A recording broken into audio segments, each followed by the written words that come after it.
Hi, everyone. It's Paul Ward here, and welcome to another 15 minutes. I'm very honored today. We have some special guests, Heidi, Allison, and Larry Rhoades with Nate's Place, located in Ventura County, California. Welcome, Heidi and Larry. Thank you. Thank you. So happy to be here, Paul. Absolutely. Well, it's my honor to have you. And tell us about Nate's Place. I understand that it's a wellness center and treatment program for troubled kids and young adults. Yes, it's called Nate's Place, a wellness and recovery center. It's in Oxnard at Fisherman's Wharf, and it's for at-risk teens and young adults 13 to 25 who struggle either with mental health issues. It could be depression, anxiety, trauma, and or substance misuse or substance use issues. So yeah, so we provide services free of charge, and we have 2 transportation vans and provide free transportation as well. Okay, and I certainly want to get into the programs that you offer, but first I want to share with our audience how you formed this organization and how you came up with the name. Sure. Yeah, so we came up with Nate's Place. It's in honor of our son, Nate Rhoades, who very tragically passed away when he was 21 from a traffic collision with a semi truck. And he had struggled with addiction when he was 14, and we had gotten him into treatment pretty quickly. He had residential and other types of treatment. But the thing that kept Nate through his high school years on the right path was we hired a peer recovery coach. And he was a young person with lived experience, his own addiction issues, but he was in recovery. And he took Nate under his wing, took him to AA meetings, got him into weightlifting, bodybuilding, boxing, playing the guitar. And Nate learned that he could have fun and rewarding teenage, years without using. And so Nate was doing great. He was a certified fitness trainer at Gold's Gym, and he had studied addiction studies at Oxnard College, and he was only 21. And when he had his accident, he was on life support for 5 days. Oh, wow. Yeah, at the hospital, and all these people kept coming in and telling us how Nate was always checking in with them. He was always reaching out. We would kind of joke because he was always texting while he was on the toilet in the bathroom. But he was like texting all these people, checking in, seeing if they wanted to go to an AA meeting with him, go boxing.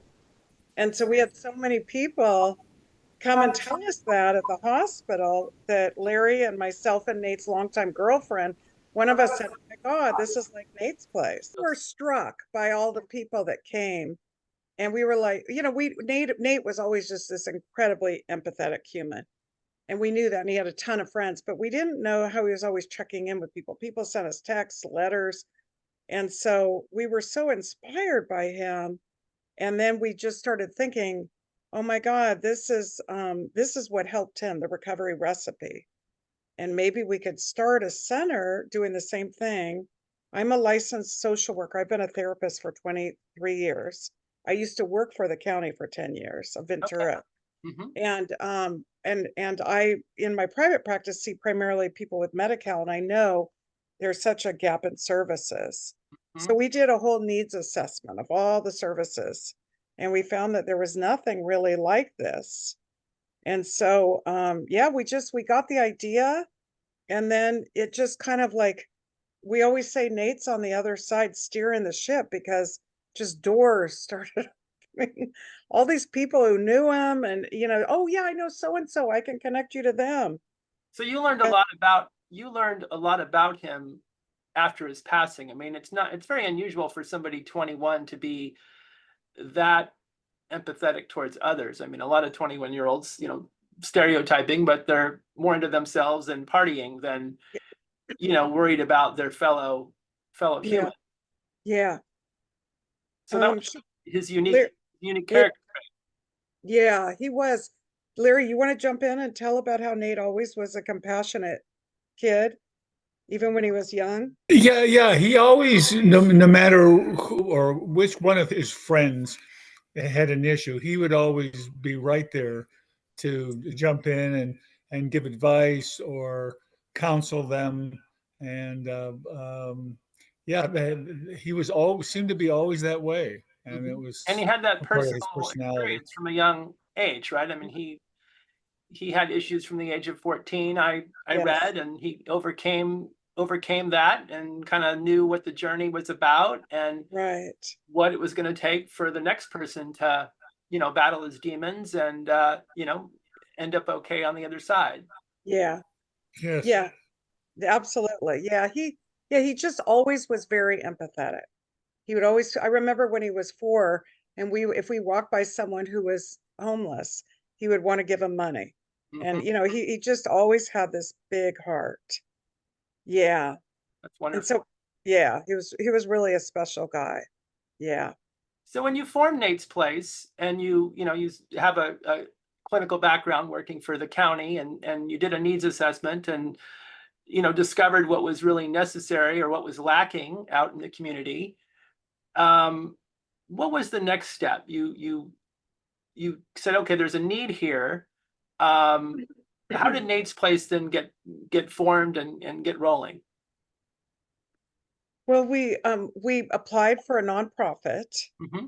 So yeah, we felt like, okay, so when Nate was young, we paid a lot of money for this coach, and we weren't wealthy at all, Hmm. but it was really expensive. And I remember us saying, how would anyone who didn't, have a lot of didn't have anything be able to get these services? So we knew that we wanted to target it to people who are low income. And so we applied for a nonprofit. That took like a month and a half or 2 months. We found an organization back east that someone referred us to. It was great, Bright Bridge. Hmm. And then we were told that the way to start a nonprofit and have success is you got to get to know government officials and you got to get to know all the local agencies. So I knew some of the county people, but we kind of reconnect. We went out and just gave presentations. We had a video, Larry and I. Two of Nate's friends wrote songs about him after he passed. Hmm. So we put that in the video. And then we went and met the mayor of Oxnard. We met the councilman. We met Steve Bennett in his office, assemblyman. Hmm. And so we met the board of supervisors for our area, Vianney Lopez Hmm. and her chief. And then we just went and started presenting to different organizations. Hmm. And people were just like, whoa, we need this so bad. This is like, and then we also, we had so many statistics. Ventura County has the second highest overdose rate for opioids in the state. Really? I did not know that. That's Yeah, yeah. incredible. We don't have a very large population. No, over 200 people died of opioids in 2022. Wow. And yeah, there's a huge task force that the county kind of heads up. Hmm. And so, yeah, we started looking at the research and we just realized that, and the thing that we with Nate is once he finished all his like residential treatment, and so then he was in individual therapy, but that's once a week. And at the time we lived in Ojai, and then the rest of the time, now what do you do? Right. So we got him into all these activities with the coach, but we decided if we had a center where we had all these activities with healthy role models and peer coaches, like it would be kind of duplicating what he got, Hmm. but we wouldn't charge anything. So Yeah.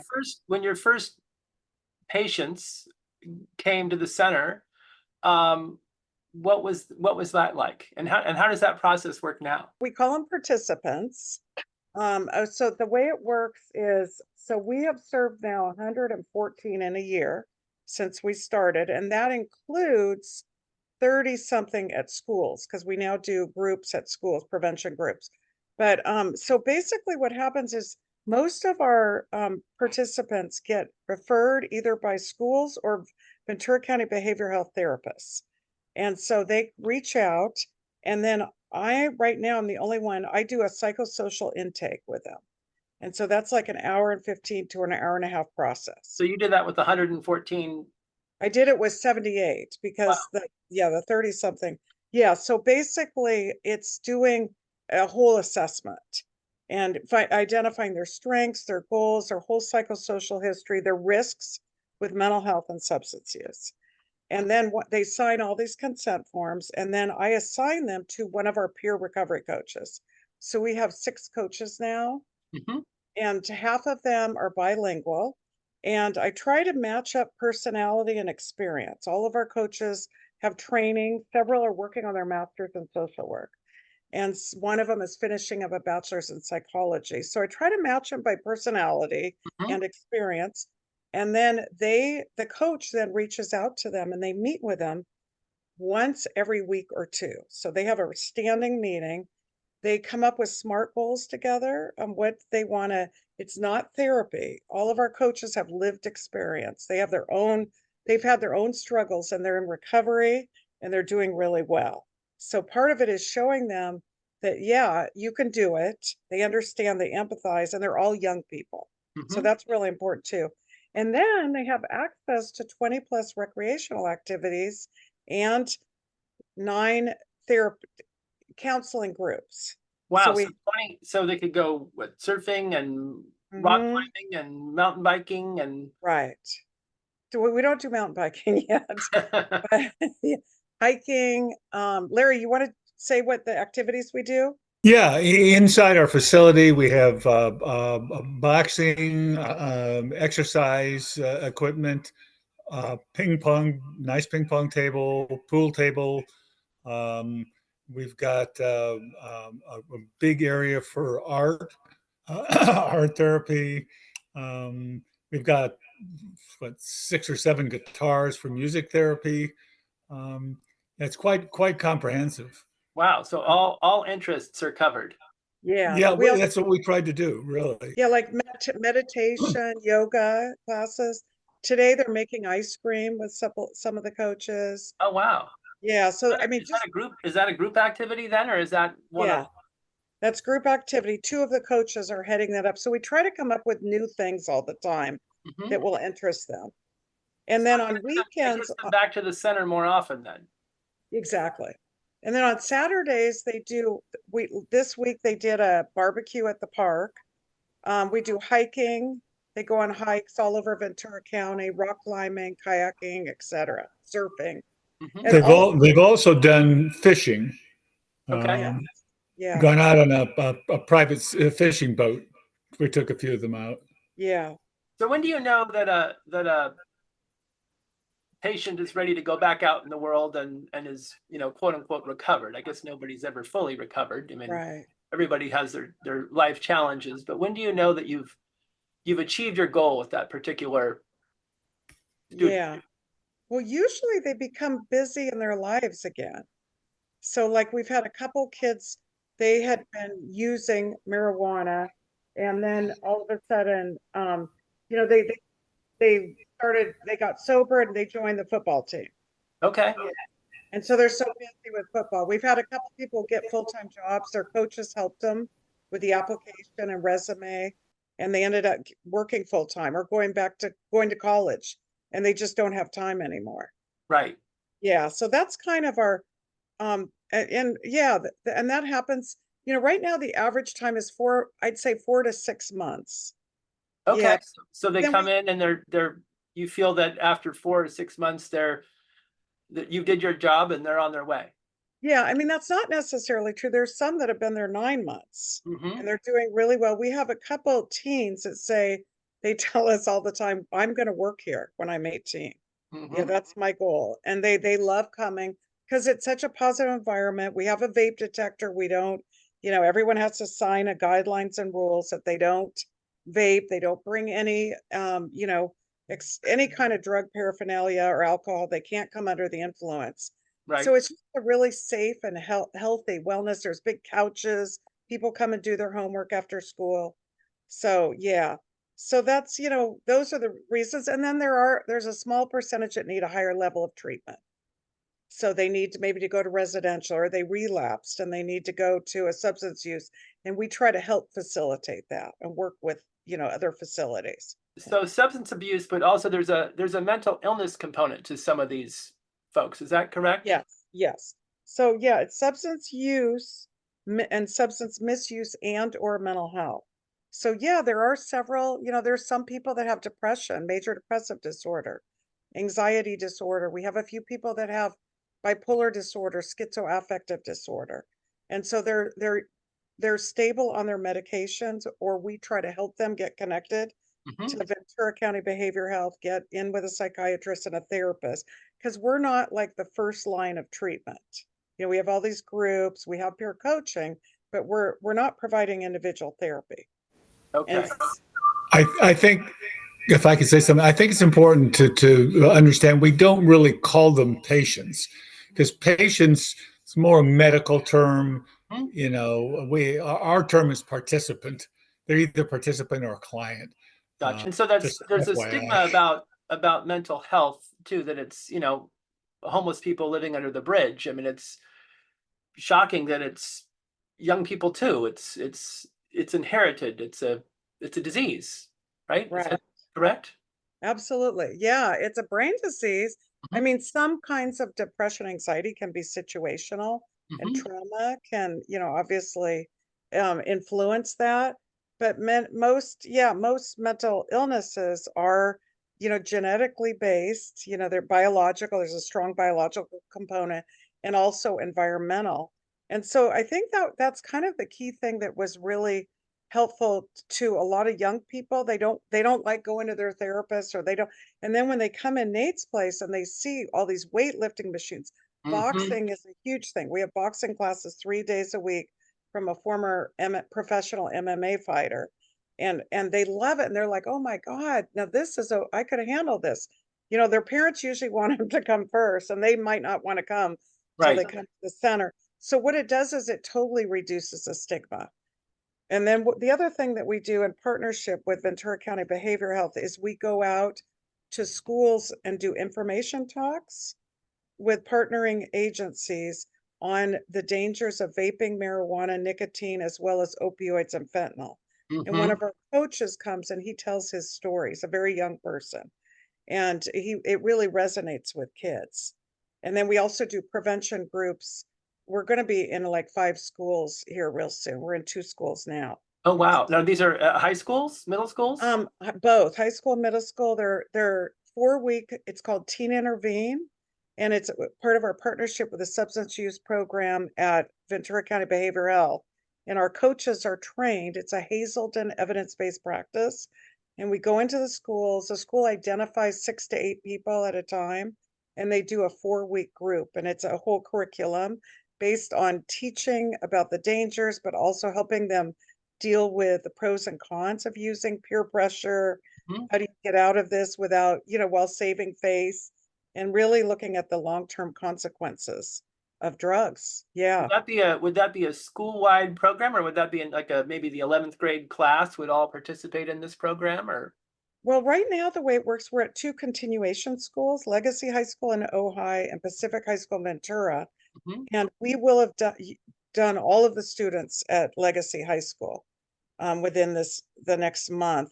And it really depends on the school. A lot of times what they do is pick kids that maybe they might be suspended, or Mhm. they're concerned about them. There's some risk factor. And then we're also talking to EO Green Middle School, Frontier High School. So yeah, we're talking to different schools and signing contracts to get started real soon So the at-risk students would be the ones that would for Teen Intervene. participate. Yeah, I never really thought about, it's interesting that you've created the center where the participants are getting help, but they don't feel like they're a patient, right? You've got all exactly. the activities Exactly. that make them feel comforted, and peers, and Right. other folks that are going through the same experiences that they're going through, and so they're not alone in this journey. They're not going to a Exactly. medical facility and being lectured by a doctor. They're Right. talking to other folks that have gone down this journey, and helping them realize that there's light at the end of the tunnel. That's exactly it. And I mean, there's a lot of research backing up peer recovery coaching is an evidence-based practice with young people in particular. It's extremely effective. And we just saw that with our son. Mhm. Well, I think what Heidi and I didn't want is to have a building or a place that was clinical and it Mhm. felt clinical when you walk in, white walls and medical or clinical in nature. And ours Receptionist isn't. behind the I mean, glass. you walk into our place and it feels like a recreational clubhouse, Mhm. and most kiddos once they're there will feel exceedingly comfortable there, which is what we want, Right. you know. They're not really there So for treatment as a patient, as you said, they're exactly, a participant. exactly. So you also have a board of directors. You formed a board. Yes. So in order to start a nonprofit, you have to have a board of directors, and we knew this isn't something we could do on our own. Mhm. So yes, we have a really great kind of combination of people who have some who are therapists. One woman heads up a counseling agency of like 10 therapists. We have our treasurer is a former PR media relations person from Toyota for 25 years. And then we have another person, he's our philanthropy specialist. So yeah, so our board is small and we want to grow it. Mhm. Yeah, we have a board, we have advisors, and the thing that has been kind of miraculous to Larry and I is at the beginning, especially, but even now, how doors just would open. And like, for example, one really key relationship came from Nate. His friend's mom, who really was, really liked Nate, works with the Ventura County Medical Center Addiction Clinic, the head of all of the residents, Dr. Khan. Mhm. So we're now starting a partnership with them, and the residents are going to start coming every week and giving a part of their fellowship is to give a talk, a 15-minute education talk, and then they're going to spend time with the kids doing activities. And so, yeah, so it's like the whole community of Ojai and also Oxnard, Nate's friends, they helped us paint the building. They come and help us. I mean, just donate things. And so it's really taken a village kind of to make this work. That's wonderful. And Yeah, so it sounds like the plans for the future are growth, expansion, treating or helping more participants. absolutely. That's our goal. And who knows, maybe having another Nate's Place in another, area of Ventura County, because what we're seeing, we're collecting data. We have a data specialist. We do questionnaires at the beginning and then every couple months on how they're doing with their substance use and their mental health. And we're seeing this works. It's very, very effective. We're seeing their depression rates going down. Many of them are becoming abstinent. We have an Mhm. AA for young persons. We have an Al-Anon for parents. We're starting a parent support group. So yeah, it just yeah, we're seeing what worked for Nate is working in this community. That's wonderful. Nate's legacy definitely lives on. Absolutely. So how can folks who are listening, watching, might have a child, an adult child with an issue, how can they get a hold of you and learn more? Yeah. So they can go on our website, which is Nate's Place Wellness Center at gmail.com. And there's a phone number and there's also an email. And they Okay. reach out and our goal is to respond within 24 hours. And usually they'll get me and I spend time on the phone just to make sure we're the right place for them. If they need referrals, I help with that. If they seem to meet the criteria, then I schedule an intake with them. Okay. Yeah. And And and then nonprofits and other organizations can also reach out, and it sounds like you've got a lot of collaborating as well. yes, definitely. Yeah, we're totally open to partnerships and collaborating. And then we're a young nonprofit. Most nonprofits don't last beyond a couple years. So we're always looking for people who are interested in helping us fund Nate's Place. Then you've got a 1 year anniversary event coming up. Yes, that's Wednesday, February 28th at 6 p.m. It's open to the community. We hope as many people as possible come. We're going to have the councilman, Gabe Tran, will be there speaking, and some of our coaches will be speaking and telling their stories. We have great enchiladas and taquitos from Cancun restaurant, and then we'll have art activities, exercise, music. So it'll be a way to kind of see Nate's place, in action. Wonderful. Well, Heidi, Allison, and Larry Rhoades, thank you so much for sharing your story and telling us about Nate. And we'll happily spread the word about Nate's place and all the good works that you do. Thank you so much. Yeah, thank you so much, Paul. Yeah, Absolutely. thank you, Paul. All right. Okay. Have a good day. You too. Bye-bye. Okay.